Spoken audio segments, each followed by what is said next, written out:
السلام عليكم. النهاردة يا جماعة ده ديكور القطيفة. ديكور القطيفة حاجة سهلة وبسيطة وممكن انت تعمله جوا بيتك.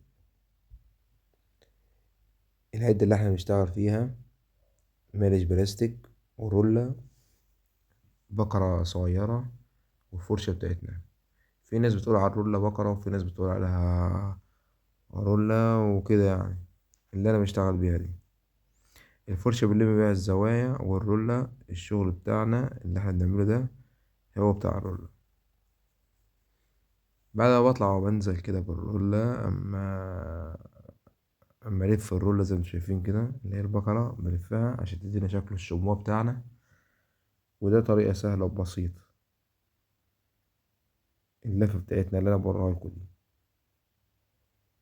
ومحدش ينسى البصمات يا جماعة كده، وادعمونا عشان يظهر لكم كل جديد ان شاء الله.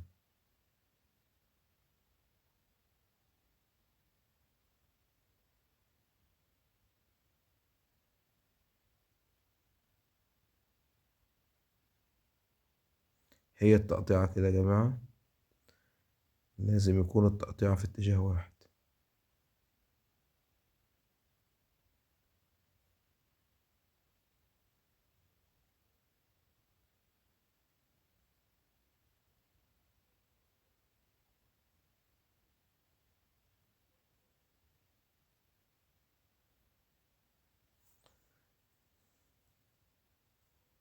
وان شاء الله كده بعد ما اخلص الجنب الواطي ده هطلع على العالي، وهنشوف مع بعضينا الجنب بعد ما يخلص هيبقى عامل ازاي.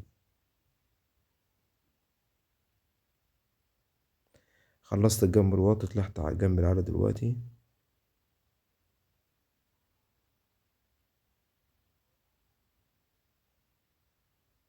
هجيب الفرشة ألم بيها الزاوية اللي تحت الجبس، ودي مهمة الفرشة بتاعتنا على الحيط.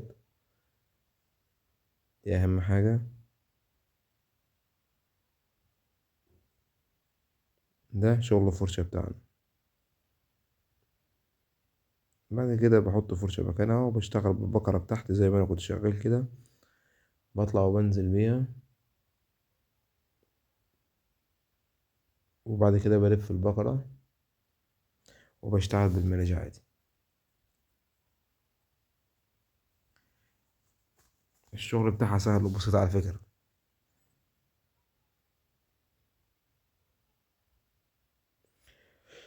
ومحدش ينسى البصمات، أهم حاجة. ولو أنت أول مرة تخش القناة بتاعتي ياريت تعمل اشتراك وكده.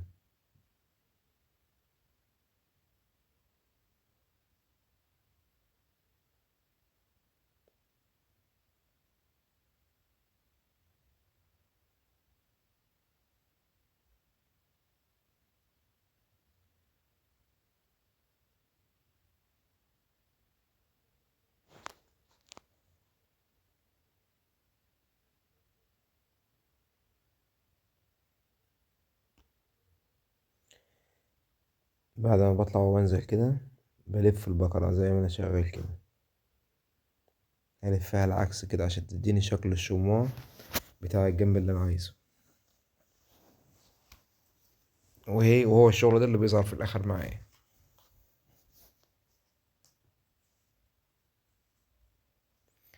اللفة اللي أنا بلفها دي.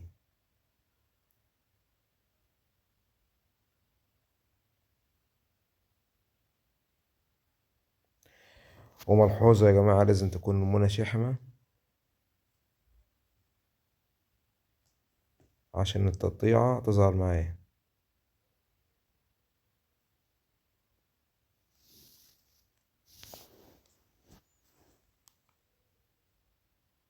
بعد ما بلف الرولة كويس كده بجيب الملش بتاع البلاستيك وبشتغل بيه. بخلي التقطيعة في اتجاه واحد.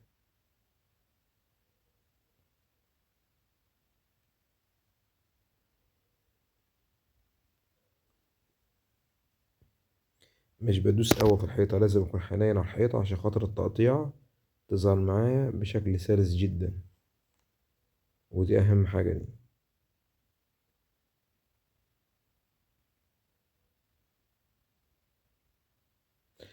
ويا ريت تدعمونا يا جماعة كده.